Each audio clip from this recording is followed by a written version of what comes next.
Dieu n'est pas loin. Billy Graham. Préface de l'édition française. Les livres de Billy Graham, La paix avec Dieu, Le secret du bonheur, La réponse à nos problèmes et Un monde en flammes ont connu un réel succès. Avec Dieu n'est pas loin, les éditions des groupes missionnaires vous offrent le dernier ouvrage de Billy Graham. Le titre anglais The Challenge n'a pas été traduit, mais Dieu n'est pas loin est le thème d'un des 10 messages de ce livre où l'auteur cite saint Paul proclamant aux habitants d'Athènes que Dieu n'est pas loin de nous. Ces 10 messages ont été prononcés en juin 1969, soir après soir, dans une immense salle new-yorkaise, le Madison Square Garden. Ils ne sont donc pas conçus pour être lus d'une traite. Certaines répétitions deviendraient lassantes. Peut-être faut-il conseiller au lecteur de se borner à lire et à méditer un message par jour, en tentant de se mettre dans l'atmosphère de cette vaste salle dont l'auditoire se renouvelait partiellement chaque soir. Il faut se souvenir aussi qu'on ne s'adresse pas à plusieurs milliers de personnes comme on prêche dans une chapelle ou comme on développe un sujet dans une salle de conférence. Billy Graham a une conscience aiguë des problèmes qui se posent à l'homme en cette seconde moitié du XXe siècle, et il met toute son énergie à communiquer sa conviction et sa joie de savoir que Dieu est proche, et qu'il est la seule réponse possible aux angoisses et aux questions insolubles des individus et des collectivités. Les nombreuses allusions à la révolte des jeunes, au racisme, aux problèmes sociaux, à la crise morale de notre génération, prouvent que l'évangile que prêche Billy Graham n'a rien de poussiéreux et de désuet. Ce qui ne signifie pas du tout que cet évangile soit simplement modelé au goût du jour. L'obstination du prédicateur à répéter « la Bible dit » démontre sa foi inébranlable dans la parole vivante de Dieu et sa certitude que ce message vieux de 2000 ans est encore et toujours d'une brûlante actualité. Billy Graham prend ses auditeurs à partie, il ne se borne pas à les informer et à les intéresser. Il les appelle, il nous appelle à une décision pour Jésus-Christ.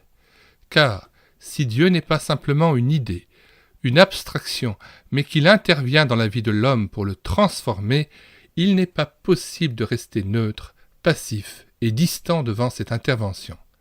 Il faut que chacun sache qu'il est concerné personnellement et qu'il réponde. Il est capital que ce message et cet appel retentissent aujourd'hui avec clarté et autorité.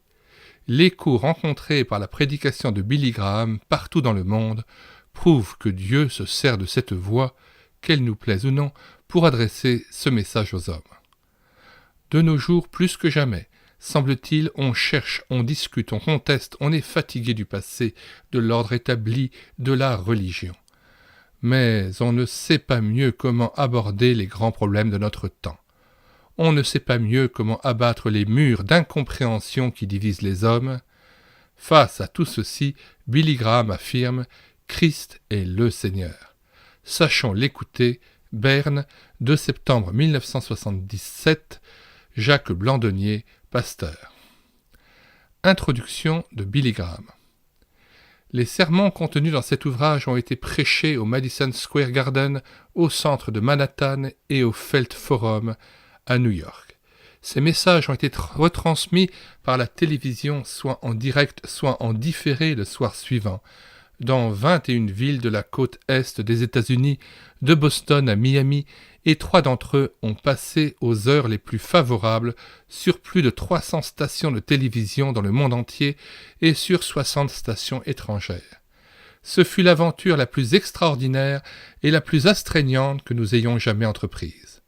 À cause du public si varié, les sermons devaient être simples, clairs et précis.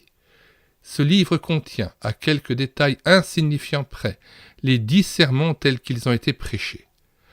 Aucune recherche n'a été faite pour en faire ce qu'ils ne sont pas, des chefs-d'œuvre littéraires. Le langage parlé est nécessairement différent du langage écrit.